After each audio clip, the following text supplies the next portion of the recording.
Bonjour à tous et bienvenue dans cette nouvelle vidéo où nous allons parler de la composition radiale et à ce que cette composition pourrait bien apporter comme force à votre image. La composition radiale permet de créer plus d'harmonie, d'équilibre, mais aussi de symétrie dans votre image. Ce style de composition peu commune pourrait bien faire ressortir du lot et de la foule votre photo parmi tant d'autres. Cette composition se base sur un attrait spécifique aux formes rondes et circulaires, mais aussi aux rayons qui mènent depuis le centre de ce cercle vers sa périphérie, vers la périphérie de votre photo. En photo, il est beaucoup plus commun que ce que vous pourriez le croire de prime abord. Dans une fleur par exemple présentée de face, le centre de la fleur où est présent le pistil est inscrit dans un cercle présenté par les pétales de cette fleur. Les grandes roues présentes lors de festivités sur les places sont aussi souvent mises à l'honneur, les rayons de cette grande roue convergeant vers un même point central. Mais comment donc tirer parti de la composition radiale? Alors pour cela, pas de miracle, il va falloir un peu ouvrir les yeux, arrêter de voir et commencer à regarder vos sujets, mais aussi par rapport au point de vue que vous allez apporter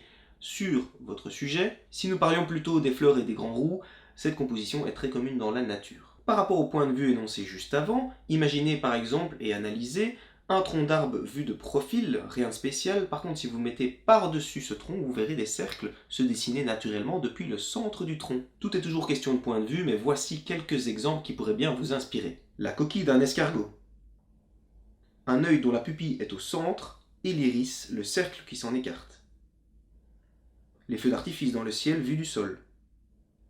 Un escalier en colimaçon, alors là encore, si vous regardez de profil, rien de spécial. Si vous mettez pile en dessous de l'escalier, vous verrez cette composition en spirale se dessiner. Le reflet dans une flaque d'eau de forme circulaire ou alors une onde induite dans cette flaque. En termes de composition, plusieurs techniques s'offrent à vous et auront un impact différent sur le spectateur. Les angles droits présageront un sentiment d'énergie et de puissance dans votre photo, alors que les lignes arrondies et fluides donneront plus un aspect harmonique. L'effet radial ne doit pas non plus être obligatoirement induit par le sujet en lui-même, mais peut être amené grâce à la disposition de plusieurs éléments dans l'ensemble de votre photo qui créera une composition d'ensemble radiale. Vous pourriez aussi jouer avec la pose longue et donc avec des traits de lumière qui s'écarteraient du centre de la photo vers la périphérie afin d'ajouter cet effet radial dans votre image. Cette technique est très intéressante pour faire converger le regard du spectateur vers le centre de votre image, vers le sujet qui serait présent. Conclusion, la composition radiale est d'après moi trop peu souvent mise en avant. Elle est pourtant un élément très intéressant afin d'ajouter de l'équilibre, de l'harmonie, mais aussi de la symétrie dans votre image,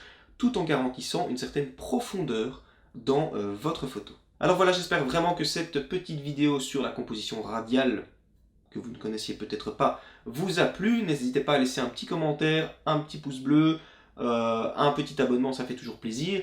Vous retrouverez aussi en description un lien qui vous permettra d'améliorer vos photos en 10 étapes, et cela même avec un smartphone, pas besoin de matériel professionnel pour autant. Pour l'heure, je vous dis à très vite dans une prochaine vidéo. Bien à vous!